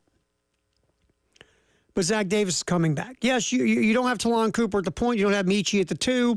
But you have Zach Davis, who played a lot of 3 last year, or what you would constitute as 3 or part of a 3-guard setup, or whatever the case. Jacoby Wright also coming back. Now, Jacoby Wright found a niche as the guy off the bench who can make a 3, right? And that's kind of been Jacoby Wright's role. Now, can that expand? There's minutes to be had. There's backcourt spots open. You know, but with Jacoby Wright, he's sort of like tweener and everything. He's not a true 2-guard. He's not a true point guard, but he can come off the bench and he can make 3s. Shot, you know, she's about 36% from 3, somewhere off the top of my head. He can make 3s. And, like everyone on this roster last year, he gave supreme effort on the defensive end of the court. Can Jacoby Wright's game step up a little bit? Can he become more of an all-around scorer to go with, giving effort on D? Then you have Miles Stute. Can you stay healthy, my friend? Shot 41% from three. Just had a problem staying healthy last year. But if Miles Stute is healthy, Miles Stute is playing. He's going to get minutes. He's going to play. He was South Carolina's most consistent three-point shooter for a good patch last year. What's going to happen? You hope, Miles Stute stays healthy and moves forward from there. Then on the perimeter, there you have experienced guys coming back. They all have to, get better in some way, shape, or form. But Jacoby Wright, Zach Davis, Miles Stute. Perimeter experience coming back. Morris, I got to say the name slow, Ugasuk. People think he could be a point guard down the road. Played more than we thought he would play as a freshman. Old Morris, he showed you a little something every now and then, but obviously he's a work in progress. Arden Conyers redshirted last year. He had the ankle thing in practice, but a lot of people like his potential. Then we talked about earlier in the show, Jamari Thomas, who many people think will have the inside shot at the point. So that's really what you're looking at. And, of course, Cam Scott, the freshman guard. Top 40 recruit, in-state kid. So between Scott and Thomas, the two newcomers, and what's left over with Davis and Wright and Stute, you're hoping, okay, you take that together, you're going to get three guys on the perimeter that can start for you.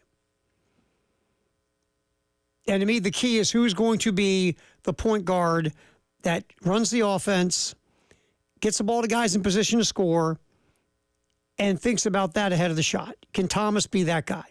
Or if not Thomas, who? We'll see. Front court, I like the fact that Gamecocks got more athletic. Because last year, that was one of the glaring weaknesses, but you needed more athleticism in the front court. Colin Murray-Boyles is fine. He's going to be fine. You saw it last year. And you're hoping that Colin Murray-Boyles only gets better in his sophomore year. But you saw a lot you like about Colin Murray-Boyles last year. So obviously he's set in stone. And then you feel like Nick Pringle will be out there with Colin Murray-Boyles. Pringle, of course, played in the Final Four for Bama last year. He was like a shot blocker, a rebounder, a defender. And we'll try to get the cut about Pringle. Lamont is expecting Pringle to score more than he did at Alabama. He only averaged like 4.5 points a game at Bama in like 12 minutes. Pringle's athletic, though, man. He's springy. One of those long-arm guys. So one of the reasons I think Pringle left Bama is he wanted to go somewhere where he could showcase more of his offensive skill set. Because at Alabama, you're shooting threes, you're going to the rack. Not a whole lot for the low post game or a guy that's got some kind of offensive ability in the paint that doesn't involve going to the basket. So Nick Pringle and Lamont Paris probably agree that they'd like to expand Pringle's offensive game at South Carolina compared to what it was with the Tide. So we'll see but that's what you got. And then you got Jordan Butler, who's a very raw wild card. Spent a year at Missouri, good shot blocker. Last year, let's just call it like we see it, very limited offensively last year. But again, a lot of upside. So that's where you're at with this basketball team. To me, it all starts, though, who's going to play the point and who's going to play the two.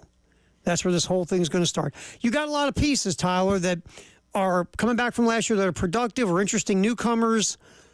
But to me, replacing Talon Cooper, however you're planning on doing it, is the most important thing for this team. Yeah, that's definitely a void getting left behind. I think the common consensus, though, is that this team's a lot more athletic than it was a year ago. Obviously got a ton of experience with the guys coming back, with Pringle, with Jamari Thomas, guys like that. And, from what it sounded like from, Coach Coach Paris last night wanted to continue to focus on playing that good, efficient defense like they became known for a season ago. And obviously going to go into the season with a lot of expectations, but building off of what you did last year. All right, here's Lamont. We've heard a couple different cuts. Here's Lamont discussing difference in style of play this year compared to last year. Remember, South Carolina last year played very slow. They were one of the slowest teams in America last year. And those games, I mean, and a very good defensive team, those games are typically low scoring, low possessions. Is it going to be different this year than we saw last year? That would be cut 6, Tyler. I think it'll be on both sides of the coin. I think there will be some things that are very similar. Hopefully, if we can grow to being very solid defensively, and not turning the ball over at a high rate. There's certain things that I think may not even have to do with style. They're a byproduct of what we try to get done. So some of those, but then every group takes on its own life based on the personnel, and there will be some differences. Where the real question mark comes in as a coach and as a coaching staff is, okay, here's what we believe in defensively. We had statistically, in terms of points per game allowed, the best defense in all of the SEC last year. So we're longer and more athletic this year. Well, where does that show itself? You can contest shots better. You can rebound potentially better, which I hope we do. And you could potentially be in the passing lane and force more turnovers. Well, do you change what your philosophy is and trying to get more steals because you're longer and more athletic, and trying to block more shots because you're longer and athletic, at the risk potentially of changing some of the things that allowed you to be an incredible defensive team? Right. So those are things that you have to struggle with as a coach, and there'll be a couple of things that we'll throw out there during practice and see what it looks like, and some of them will stick, hopefully, some of them won't, and I just won't think that there'll be things that we'll be able to do in a game. So it's good to have options, though. I will say that it's good to have some guys that you think, well, maybe we could try this, maybe we could press a little bit, maybe we could pressure the ball in a different way, maybe we could create and force some turnovers, which may generate more offense with this group. So it's nice to have the option. One thing Lamont didn't talk about there, because Lamont's teams very rarely play fast. I mean, even at Tennessee Chattanooga, they didn't play super fast. So Lamont's not going, yeah, we're more athletic this year, maybe we're going to pick the pace up. No, Lamont's teams played a certain style and a certain pace. But what are you going to do in regards of that style of play that, like Lamont said, we're going to take more chances to block shots and get steals? Here's the other, and maybe even press. Here's the other part, too.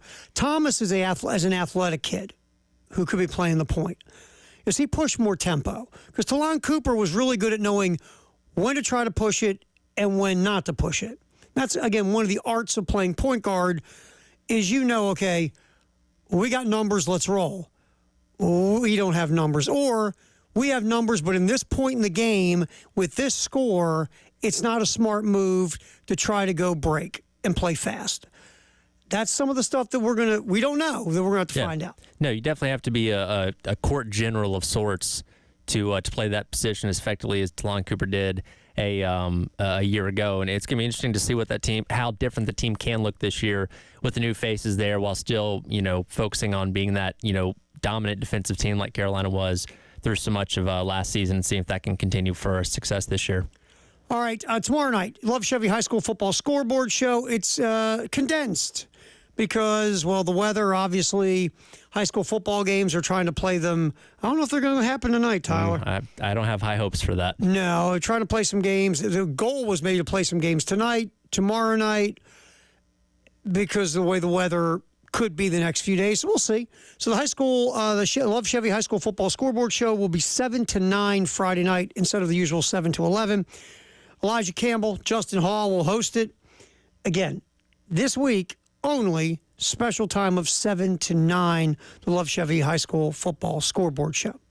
What's trending at 2 will continue. We talked about the whole situation with Matt Saluka earlier in the show. We're going to hear what Saluka's agent, Marcus Cromartie, has to say. And, of course, we've got to get deep thoughts from Eli Drinkwitz. That's coming up next. What's trending at 2? Sponsored by Traditions Fine Jewelry and Gamecock Traditions. Halftime show. Terry Ford, Tyler Head on the game.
What's trending at 2, sponsored by Traditions Fine Jewelry and Gamecock Traditions here on The Game. Of course, we talked a lot about the Matt Saluka situation. Quarterback leaving UNLV because, well, he had from his side, an agreement with the offensive coordinator that he get $100,000 to come play for the Rebels. Well, after 3 games, he's gotten $3,000 relocation. That's a lot less than $100,000. According to my math, yes. I checked with my phone just to make sure. My phone said it wasn't good. So Saluka left because he doesn't want to burn his final year of eligibility. He wants to peace out. He will now get a quarterback whisperer to coach him up.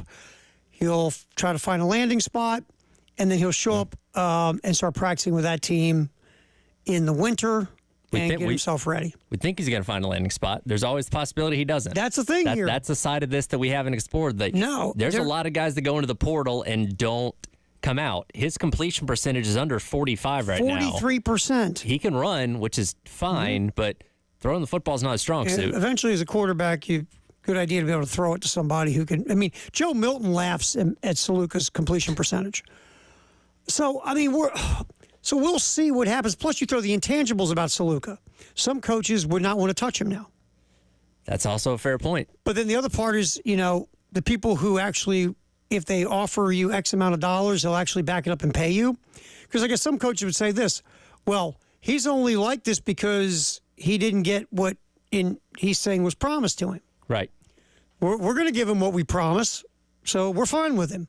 But some coaches won't go near him because of this whole situation. And that's reality. All right, so the agent for Matt Saluka, Marcus Cromartie, was on Sirius XM, I guess yesterday, and Cromartie gives their side of the story. I had conversations with UNLV coaches about what the NIL payment would look like. We asked for $100,000 minimum. They said that wouldn't be a problem. But one thing that's different for Matt's situation than most transfer quarterbacks, Matt still was enrolled at Holy Cross. Matt was finishing graduating that spring, so Matt didn't enroll into UNLV till the following fall. So we have an agreement that was made in place in January. You can't sign a NIL agreement without the student being enrolled after school. So there was 7 months that we had to just wait in terms of we had to just understand that this verbal agreement was what it was. And so Matt gets to school in the fall, and we right away contact the collective asking, what's going on with the payment? Like, how is this going to be sorted out? Then tell me, well, we didn't hear this from Coach Odom. I talked to Coach Odom. Coach Odom gives me the he say, well, it has to come from me. It didn't come from me, so it's not what it is. We can't help him. So I said at that point, okay, well, I understand $100K over the next 5 months. It might be hard for you to do. How about we just try to get him $10K a month? They said no. I said, okay, Coach. Well, you promised $100. How about we at least try to give him $5K a month, just to and we try to find money elsewhere where we can. Coach Odom told me $3K a month, take it or leave it. For the rest of the season, that's all they could offer. So we felt at that point what we was promised from the coaches, which was $100K, and $12K is 2 different amounts. And, I brought that to Matt, and we felt, with that along with the fact that he can go to another school in January and have the whole spring and summer to work with the coaches and the receivers, may all that be, and he'll have a better chance moving forward with transparency. Yeah, $3K is a little less. And $12K in total. Again, that's their side of the story. Mm-hmm. If that is indeed what happened, as we've brought up and other people have brought up today, you can understand, like, I was promised X amount of dollars, $100K in this instance. You're only at best going to give me $12K. You're about $88,000 short there, bud. I'm going to take my businesses somewhere else. And most people in the world, if you were promised $100,000 and they decided to give you $12,000, most people would say, I know you can stick your 12. Blank you. Yeah, exactly. But again, we talked about this yesterday, and in case you weren't hanging out with us, this is a bigger problem. The reason this is going on is because, and it was a great line today, David Lloyd, I think, on SportsCenter said, we're calling college football the Wild Wild West. No, it's not. Wild Wild West had sheriffs. There are no sheriffs. This is, you and I were joking earlier, this is like The Purge. Yeah. It's like the movie The Purge. It's every man for themselves. It is. And okay, let's think about this from the instance of the NFL or Major League Baseball or whatever. When there's a problem, and it doesn't necessarily have to be financial or whatever, when there's an issue within the league, you know there is a commissioner. There is a group of representatives at the top of the sport you can take the issue to that hopefully will help you resolve it. They don't always make the right choice, but they are the powers that be that are supposed to handle the issue, fix it to make sure it doesn't happen going forward. There's nobody in college football for that. The NCAA kind of is that, but at the same time, not really. And they're getting less power with every day that goes by. We've talked about this plenty of times. If college football had some form of a commissioner or some kind of true oversight over the sport, then you could take this problem, go to them and say, okay, here's what we're dealing with. How do we resolve this and create a structure where this doesn't happen again? That doesn't exist. There's 47 lawsuits happening in federal court related to this, trying to straighten it all out. I'm losing hope by the day that it's actually going to get straightened out, to be honest with you. You know what else you do in professional sports when you have a problem like this? You go to your union. As well. And you know how you have to deal with unions? Collectively bargain. Collectively bargain. And I said this yesterday. You don't have to call it a union. You don't have to call it a collective bargaining agreement. You can call it player representation. Call it whatever the hell you want to call it. Figure it out however you want to, but you're going to have to get everybody in the room in the world of college athletics, shut the door, hammer out an agreement, go to Mabel the notary down the road at her house where she goes, would you like some milk while I go over this?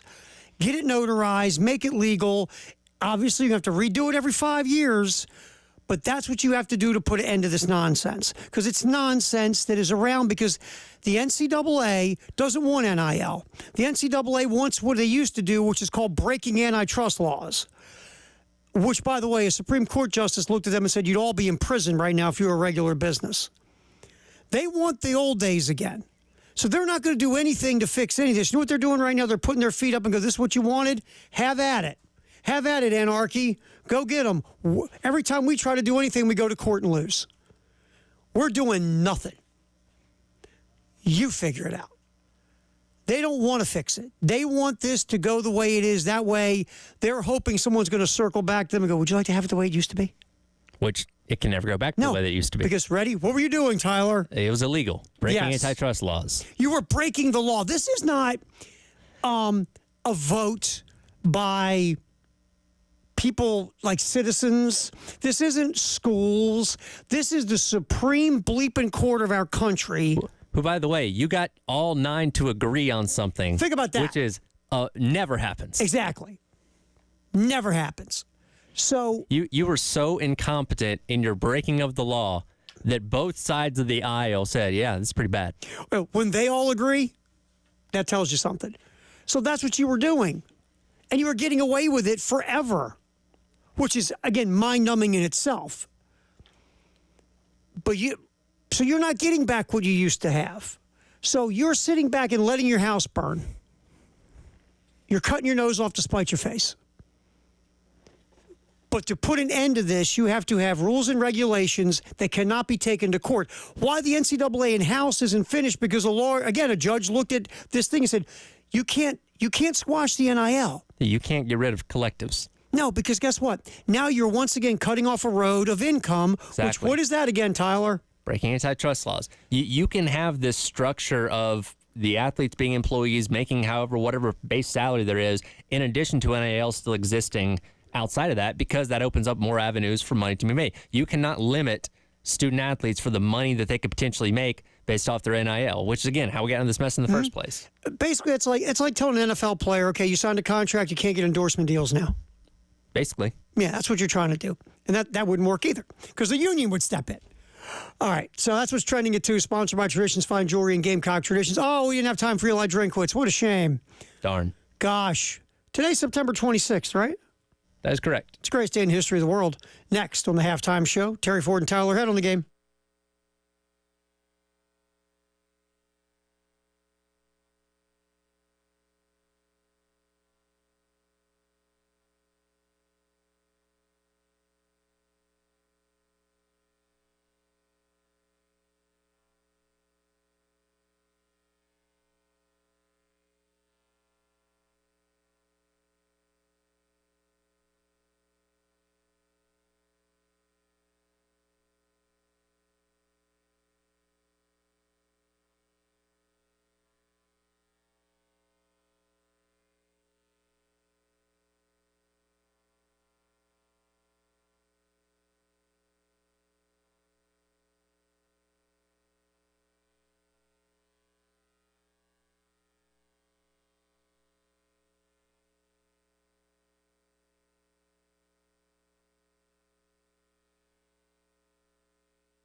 All right, greatest day in the history of the world.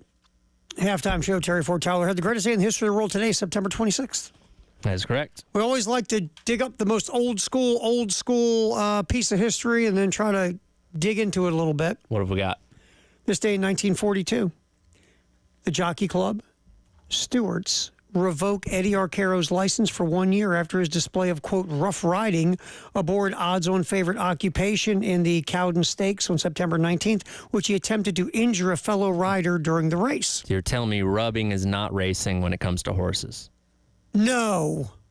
You can't Rubbing is not. You can't be bumping, folks. I can't bump and run someone on the final stretch of the Kentucky Derby? No, sir, you cannot. Well, that's not my kind of sport then. No rubbing and racing. Basically, no Days of Thunder. So Dale Earnhardt would not have made it in horse racing. Or Tom Cruise. Or Tom Cruise. Or Will Ferrell. All right. But here's some Eddie Arcaro really quick. Okay. This is very interesting. Arcaro gets suspended for a year for the rough riding. 1941. Yep. He was suspended multiple times in the 1934 season in Ohio for rough riding. Then he comes back after his suspension. 1942. No, I said 9 months after coming off the suspension. He was slammed by a fellow jockey coming out of the gate while riding at Aqueduct in New York. He catches up with the jockey who bumped him, a guy named Vince Nordace. Slams into Nordace. Immediately after the race, stewards asked Arcaro what he was trying to do. Quote from Arcaro, "I was trying to kill that bleepin', bleepin', bleepin', bleep." So guess what? 2 days later, he gets suspended for life. You know what? At least he's consistent. I mean, here's the funniest part. Like, I don't watch horse racing like I used to watch the Triple Crown races like religiously. Now, if it's on, I'll watch it. But I don't make it a point to watch them anymore. Everybody watches the Kentucky Derby, right? Yeah, I mean, in some way, shape, or form, whether you watch it as it's going or you'll you'll find it on YouTube. It's a pretty quick race. It doesn't take long. It's not tough.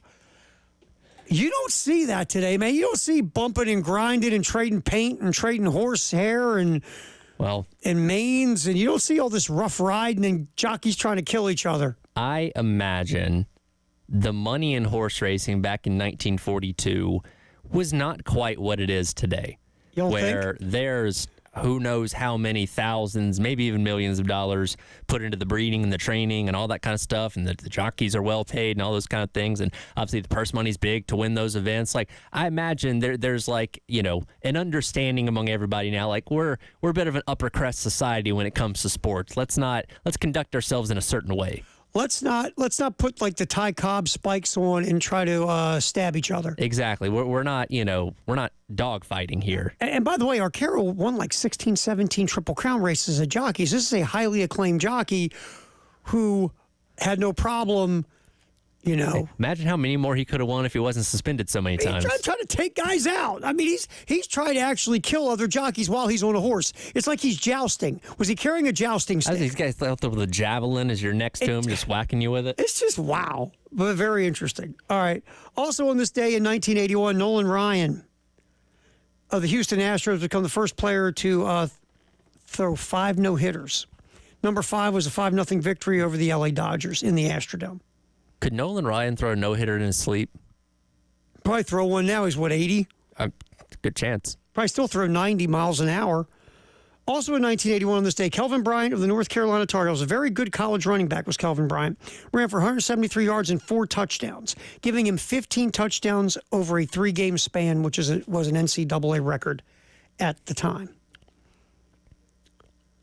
And we talk about this, Dave, this America's Cup stuff, right? Mm-hmm. On this day in 1983, Australia 2 wins the America's Cup yacht race to end the longest winning streak in sporting history. The U.S. had successfully defended the Cup over a period of 132 years. That's the exact moment people stopped caring about Nobody cared anymore. That was on, I remember I told you before, that was on ESPN. Yeah. That was actually on ESPN. When we dominate something, we care about it. Yep. And when we stop dominating it, what do? Yeah, I don't care. It goes away. 1992, Rocky Mountain's Steve Thompson runs for 405 yards and 6 touchdowns in an overtime win over Carroll College, rushing total the second highest in NAIA history. 1996, Barry Bonds, second player to go 40-40 behind Jose Canseco, obviously. Again, this was 1996. I believe that was pre-steroid Barry Bonds or pre-PED when his head was half the size. Exactly, when his head was a normal size. That's a thing really quick. I'm going to go on a thing on this. That's a shame of Barry Bonds and all this. He was a good player before all that. Barry Bonds was arguably the best player in baseball before he ever took a PED. But his ego and his personality couldn't stand watching Canseco and Sosa get all that love. Was he a better player than both those guys? Absolutely. Again, 40-40 guy in 96. Yeah. But he couldn't stand sitting in his luxurious man cave watching those two guys get all that media love when he was like, I'm better than both of those dudes. Let me show you what happens when a real high-level guy does PEDs. Anyway, also, greatest day in the history of the world, September 26th. San Francisco got beat 34-0 on this day by the Seattle Seahawks. That ended a streak of not being shut out. The 49ers went 420 games without being shut out. What year was that? 2004. Okay. That was an NFL record at the time. Here's so you want to talk about dinosaur stuff? Okay. 2010, Seattle Seahawk Leon Washington returned 2 kickoffs for touchdowns. One 101 yards, one 99 yards. Hell, you don't even get 2 kickoffs returned in a game anymore. We're getting a little bit more now with the dynamic kickoff. I think the Cardinals guy is the only one that's returned one for a touchdown so far. That was week 1. So there you go. Greatest day in the history of the world, September 26th. Okay. Today, 3 to 6, we'll be at the Hardee's in Garner's Ferry. Stop in, say hi, and round up your bill. When you buy your meal or meals from Hardee's, round up your bill. The donations go to the Harvest Hope Food Bank for students, so we can make sure students in the Midlands are getting good lunches, because that's a thing. That is a thing. Hungry children, that's a thing. Everywhere, not just here, but we're trying to help out. It's called the Hardee's Roundup. September, obviously, is Hunger Action Month. We've been talking about it here all month. So, again, we'll be at Garner's Ferry, Hardee's, but any Hardee's in the Midlands, when you go, round up your bill, and the proceeds will go to the Harvest Hope Food Bank for students. So, that's at participating Hardee's all over the area. 803-404-6100, Firehouse Subtext the hour. We'll read that next, and maybe we'll yip with Jay and Elijah on the postgame show, see what's going to be happening with those dudes top of the hour. It is a halftime show. Terry Ford, Tyler Head here on the game.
All right, obviously a ton of weather issues going on in the area. The latest, as I grab my trusty computer. Oh, where are we at here? National Weather Service has issued a flash flood warning for Calhoun, Kershaw, Lexington, and Richland counties. It began here this hour, so it's going on until 4 p.m. And obviously, it doesn't take a genius to look outside here, Elijah Campbell. And what do we see? I see a lot of water on the ground. Yes, lots of rain, lots of water, lots of big, gigantic puddles. So again, There's your hard-hitting meteorology from Elijah Campbell. That's right. AMS You want a weather certified. report? It's raining a lot. that's right. Is our weather rock wet? I don't think so. I think the weather rock is underwater. Well, if the weather rock is wet, it's raining. If it's Ready? dry, it's not. Weather rock drowned. Well, that means it's raining. It's trouble. That means it's raining a lot. Look, there's nothing more efficient than a weather rock. Absolutely. My dad, Dean Ford, he was a Farmer's Almanac guy.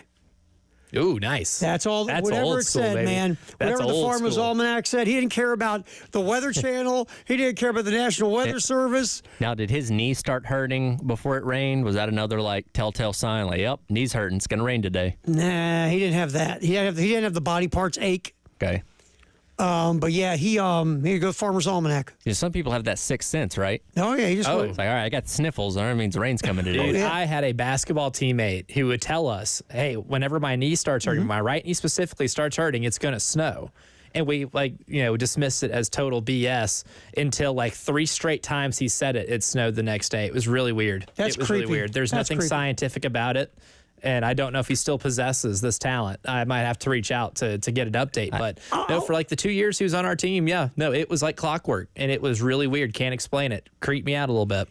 But I've known people who say, if it's going to rain, if they've had some kind of injury, like the knee or whatever, they'll say, yeah, my knee's hurting. It's going to rain.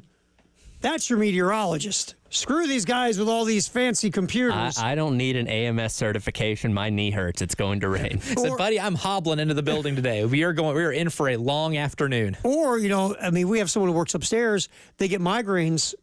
It's like weather related with the, and they'll say, I'm getting a migraine. It's going to rain. And it works. Like clockwork. I don't said get to it. her, I said to her, I go, you should get a job on the Weather Channel.